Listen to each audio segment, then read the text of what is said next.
कोई उदाहरण ले लेते हैं तब समझ में आएगी बात। वो कहानी आपने सुनी होगी ना कि साधु बाबा थे और उनके साथ 2 उनके डिसाइपल्स थे और किसी गांव में रात हो गई तो एक गरीब महिला ने उनको इनवाइट किया तो उसने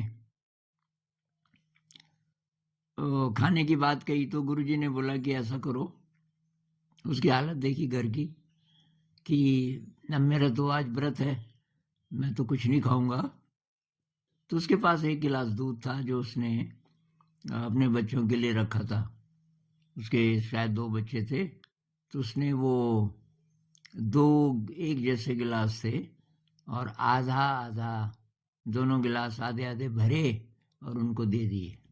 तो जो 2 थे उनके डिसाइपल्स, एक का दृष्टिकोण एकदम अलग था और दूसरे का दृष्टिकोण बहुत अलग था। तो एक ने तो ऊपर से देखा, गिलास आधा खाली है।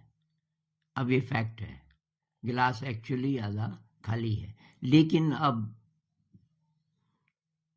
इससे उसके मन में जो बातें आई अब वो है इम्पोर्टेंट। तो उसके दिमाग में वो सेठ घूमने लगा, अगर वहां जाते तो कितना अच्छा होता। अरे गुरुजी भी हमारा ख्याल नहीं रखते। अब ठीक है ये नहीं खाते तो अब हम तो जवान है ना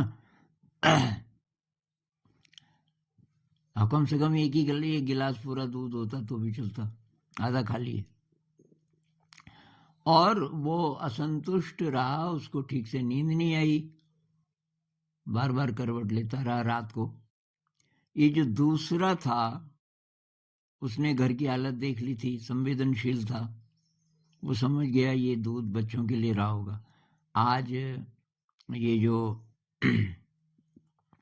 महिला है तो अपने बच्चों को दूध नहीं दे पाएंगी, वो तो हमको दे दिया। और आधा भरा है, बड़े बड़े गिलास हैं, आधा गिलास भरा है, आधा गिलास दूध से भरा है।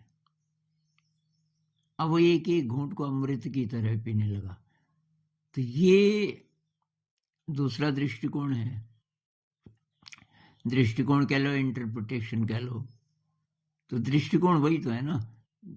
जितनी चीजें हमारे दिमाग में आती हैं एज फैक्ट और अज्यूम्ड फैक्ट, तब हम उसको किस दृष्टि से देखते हैं।